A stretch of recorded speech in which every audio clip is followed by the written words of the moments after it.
Hello there. Welcome back. I know it's been a while. I'll refrain from boring you all. Let's get down to brass tacks and start with some admin works first. Yes, it's been, bloody hell, 6 years? Okay, maybe I've been a little too busy. But what it matters is that for the channel, what I've been doing for the past 6 years, bloody hell, is slowly, arduously and painstakingly putting together a review/analysis of Pokemon Sword and Shield, which has for all purposes killed my creative drive for the better part of half a decade. Hot tip: don't make incredibly long videos about things you don't enjoy. You'll end up regretting it quite heavily. So what did I do when I wasn't torturing myself with a shit video game? Surprisingly, video games. Oddly enough, a lot of Pokemon. What with Let's Go, Sword and Shield, Scarlet Violet, and Pokemon Legends Arceus, I've had my fair share of fun. I've also spent a frankly obsessive amount of time collecting every single shiny. And when I say every single shiny, I mean it. With a few caveats, of course. There's some legendaries that I haven't got, but that's beside the point. Last week, to the audience of absolutely no one apart from maybe one or two people in a Discord chat, I successfully completed my 100-hour Shiny Only run of PLA, which I thought was an utter slog. And then I forgot Pokemon Legends ZA released a few days ago. Yeah, you can see where this is going, right? I thought, what a better way for me to revitalize myself, reinvent my channel, and basically refresh my creative juices than to start what only can be described as a lost course. So, I humbly welcome you all to the Shiny Only run of Pokemon Legends ZA. Welcome to Kalos, home of Chocopin, Cafid Olay, and apparently a building policy that doesn't allow balconies. So before we start this odyssey into madness, I'm going to set up a few ground rules whilst nothing important happens in the background. First, a little expectation from me. This is a blind run, as in this is my very first playthrough. I've seen no footage, I've read no wiki, and the only guidance I have is a few friends on Discord that might be helpful or they might be a hindrance. I'm not entirely certain.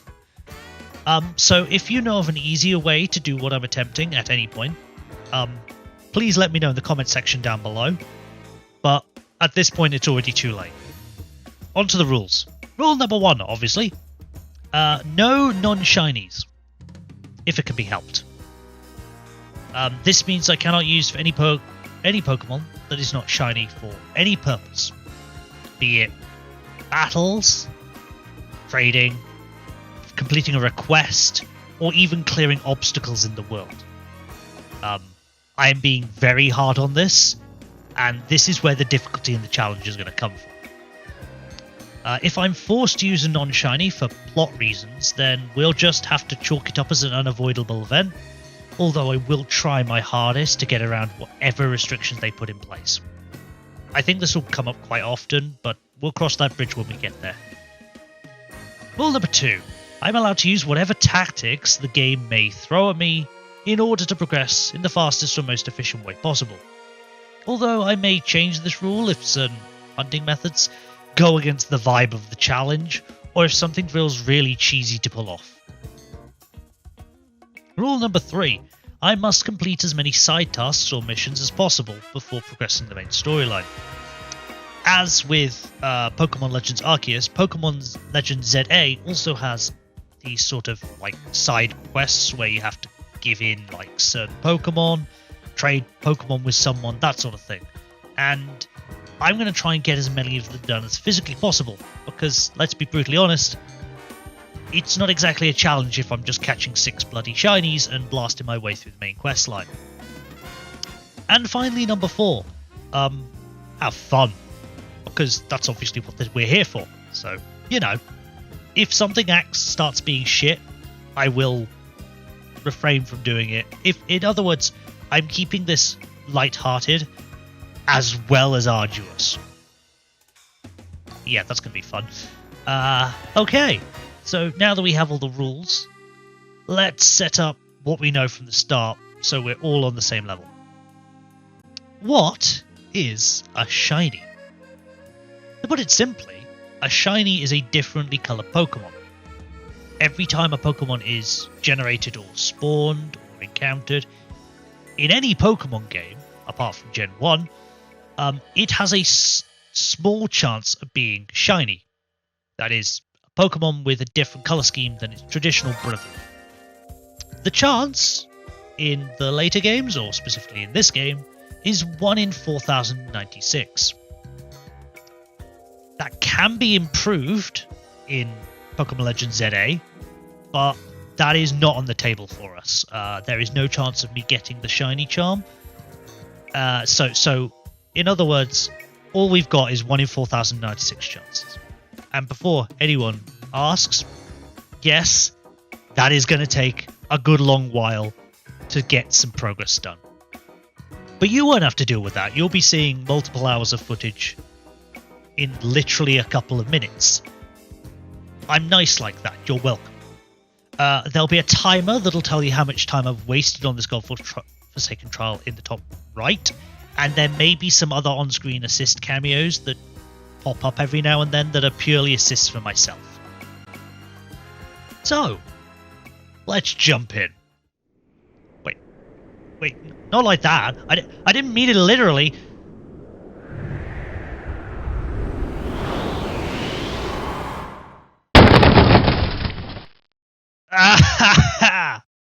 Oh, my legs.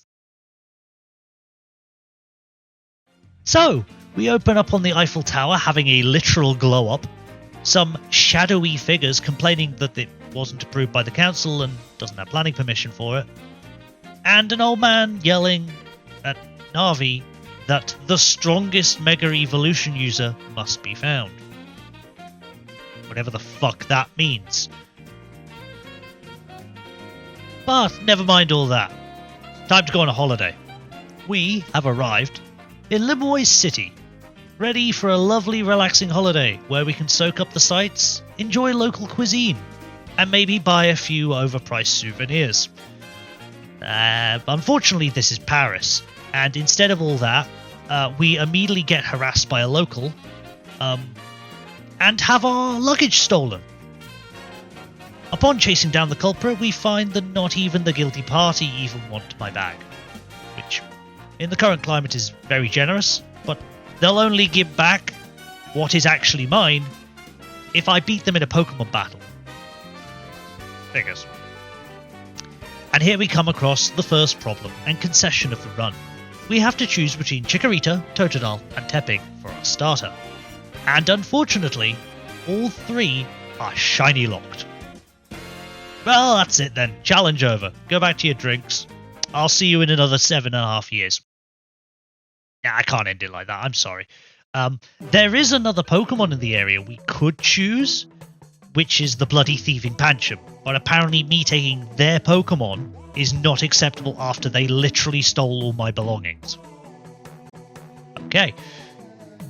This is the first major roadblock on this challenge, and there really isn't a solution. We just have to hold our nerve, pick one at complete random, not that it's going to stick around for much longer, if I can help it, and start our first Pokemon battle. And if you've noticed, by playing previous Pokemon games, Pokemon battling is a little different now. It's no longer turn-based, positioning is important, and you have cooldowns. Yeah, I can't believe those words I've said either, and I'm not sure if I like this system. It's pretty odd and it takes a while to get used to. I'll have some conclusions to it later down the line. We send the backpacker packing, retrieve our items, and are officially given Chikorita as our starter. Alas, in all this excitement, we have failed to find appropriate accommodation for our holiday, and night has fallen. And the night is dark and full of terrors. And official fight clubs. Mainly fight clubs, actually. Basically at night, a random area in Limoges City is designated a battle zone. Similar to the Purge, however in France it's christened the ZA Royale, this gives you the legal right to assault and mug anyone you can make eye contact within the area. And now we're slap bang in the middle of it. Shit. Not wanting to experience another culturally enriching activity, one was enough for one day, we attempt to hightail it out of the zone, but are unfortunately harassed by members of the hospitality industry, ironic, and a teenager with a possessed sword. Fortunately, Navi appears out of literally nowhere, and in a single act that can be best described as literal overkill, politely persuades them to leave us alone. Navi is, however, a bad shot, and couldn't hit the side of a barn door 2 feet away, which is rather fortunate, otherwise we'd have to explain the 3 charred remains we've been found stood next to. That would be an interesting conversation to have with the French constabulary and would probably lead to my immediate deportation. I don't actually particularly want to imagine what that attack would do if it hit literally anything. So I'm going to ignore it. Regardless, we are led to a safe haven, which is ironic because I don't think anything could be safe with this fucking flower around, known as Hotel Z. Bit of an odd name, and from the lack of maintenance and the internal decor, it's probably got a really low Yelp score. So it's absolutely run-of-the-mill for tourism in Paris. Well done, Game Freak. The owner of the establishment is the OAP in the opening scene, known as Az. Az has noticed we have brought a deadly pathogen past the borders and into the capital, and immediately decides that fate has brought us to him, so he can harbour us, a potential bioterrorist, in his hotel without any mention of money. Why do I get the feeling I've just been press-ganged? We awake in the early hours of the morning, ready to enjoy our holiday finally, and put all the complications of our first day of disaster behind us. Instead, we are given no option but to join the ZA Royale and are press-ganged into Team MZ, Townie's Fight Club crew. We are also introduced to a fellow member, Lida. I have nothing to say about her. And frankly, she has nothing to say about herself to me. Well, now that that's all said and done, maybe we can finally explore Lemoyne proper. Not really. Tawny explains the Pokemon Centers, the new parkour system, which includes dizzying innovations such as ladders, and introduces the Pokedex, the high-tech encyclopedia app. You know what? I'm just going to say it. I hate Zoomers. Hell, this fucking Pokedex probably has a premium monthly subscription plan too, so why don't we just sign up to that while we're at it? Anyway, we are set our first task. At this point, complete 5 entries in the Pokedex, and we are sent on our way to Wild Zone 1 to catch some Pokemon. Wait, hold on. Wasn't this a Shiny Oni challenge? 5 Pokedex entries? Oh no. I'm going to stop with the narration a bit to explain a few concessions at this point in the game. This is technically still part of the tutorial. We are given a bit of leeway on where we can go, but that is limited to about maybe 100 meters away from any entrance to Wild Zone 1. We are also forced, when we enter, to catch 2 additional Pokemon.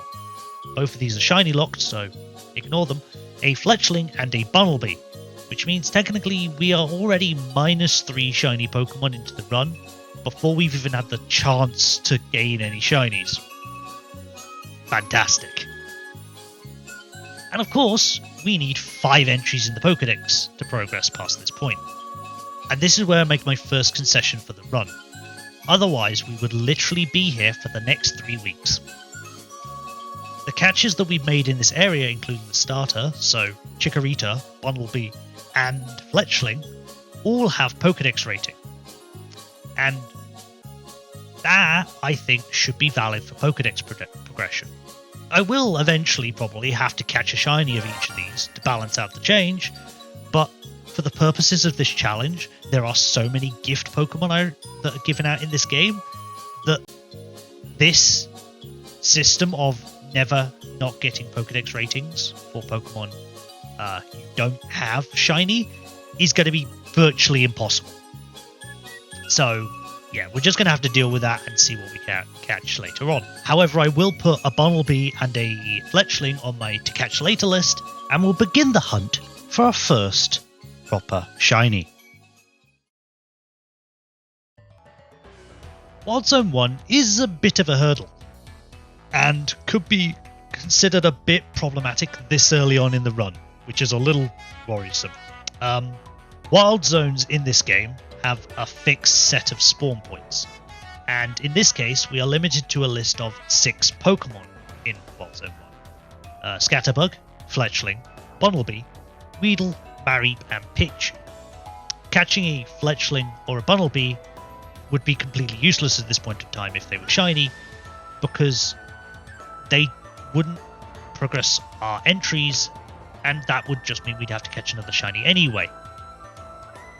And quite a few of the others don't really bear much fruit either.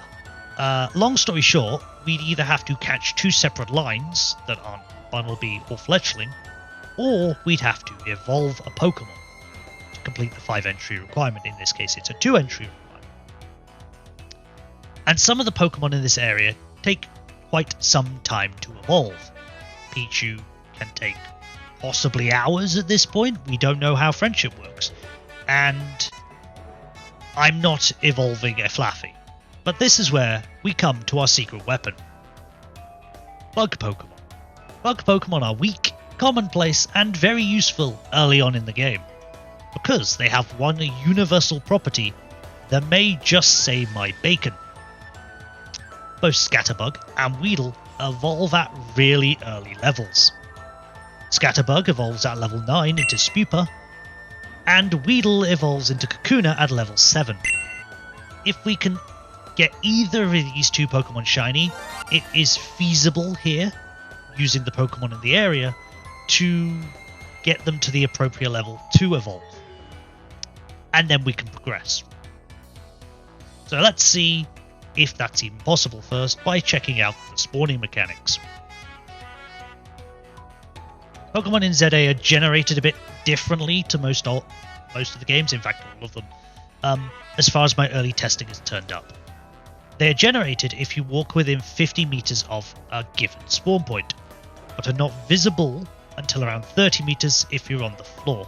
This does change if it's an alpha, or if it's in a wild zone specifically, or if it's outside a wild zone.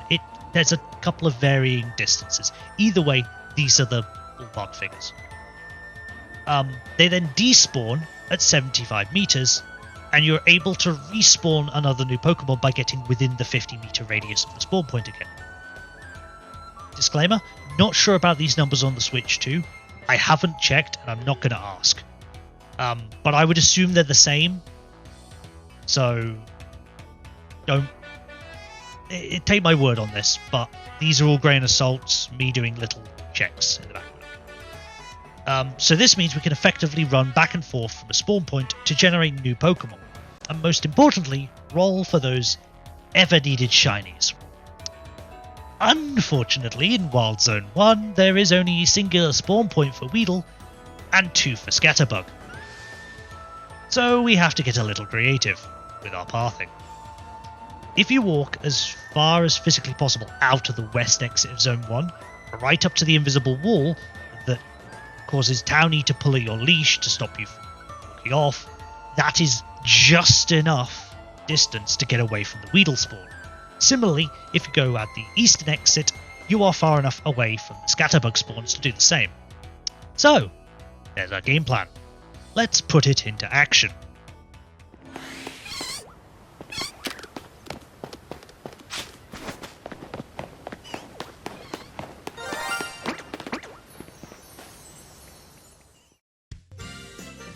And there you have it. Fortunately, our plan worked a treat without any unknown side effects, and there is a shiny Scatterbug. You may have noticed the little jingle and the sparkles and the obvious change in colour. Believe me, some of the ones we see in the future will be significantly less obvious, so it's a rather good idea that we started with this one. Welcome to the team, Alois. We can now put the Chikorita away in a box and start the run proper. That only took 4 hours. Oh boy. Fortunately, we can use some of the XP candies we have amassed in those 4 hours that just litter the city to evolve Alois into Spupa, our first evolution, which successfully completes our first major opening hurdle and allows us to progress past Zone 1. We then enter the Pokemon Research Lab run by fan favourite Professor Sycamore and are told to go to the director's office to collect our prize for completing 5 entries. Wait, that's not Professor Sycamore. Isn't that a Team Flare admin? You remember, right? Team Flare, that terrorist group that successfully fired a war-ending energy weapon in X and Y. Well, apparently nobody else did, because one of their top leaders is now the director of the Pokemon Research Lab, and due to the influx of wild Pokemon into Limois, ex-Flare admin Mabel has decided to outsource her research to freelancers like yourself. Great, this holiday is going fantastically. I am now gainfully employed in a foreign city. We go outside before Mabel asks us to do anything else that breaks multiple employment laws and meet Naveen, another member of Team MC that looks just as enthused to be part of this shit show as we are. He gives us a hat that we definitely didn't ask for and then leaves us to our own devices. And then because this is a Game Freak game, it immediately yanks back on the chain by Townie ringing us up to remind us about the research and its reward scheme. The rewards for completing the 5 Pokemon Dex entries is a TM for Rock Smash. TMs are basically instruction manuals that allow you to teach a Pokemon a new move instantly instead of leveling them up. And this may or may not be a move it could learn naturally. In this case, Rock Smash is especially useful, as it can clear large rocks and boulders in the overworld, as the name suggests, like those ones over there. However, there is one small issue. You can only teach a TM to a Pokemon that can learn the move. And at this point in time, there is only a single Pokemon available that can learn Rock Smash. Make a wild guess. It's the fucking rabbit. Okay, no matter.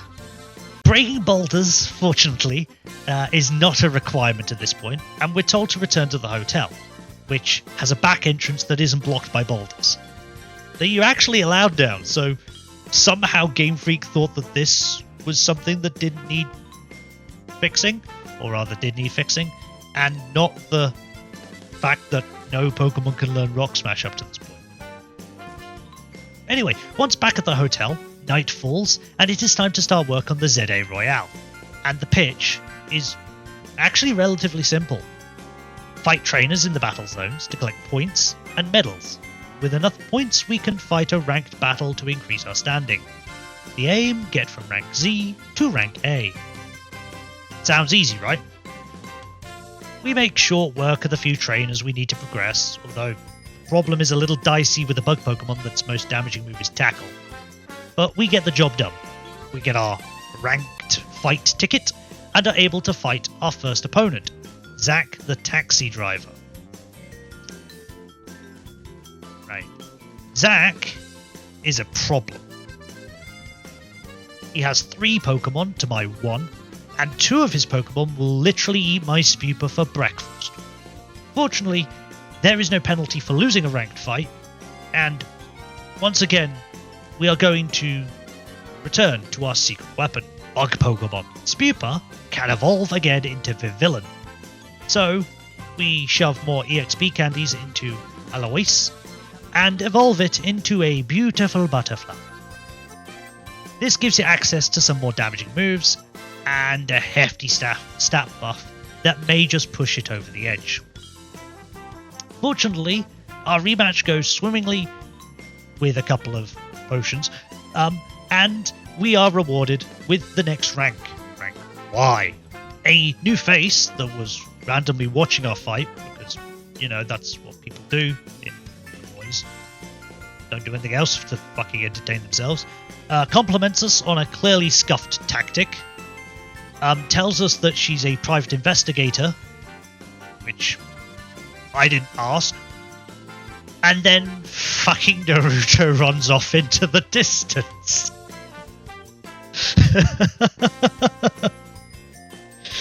You know what? I think that is an acceptable point to leave this until the next episode. Thank you very much for your time. Please press all the correct buttons that make YouTube's algorithm like me. And I will see you again in the next episode. Oh shit, I forgot about the fucking croissant curry.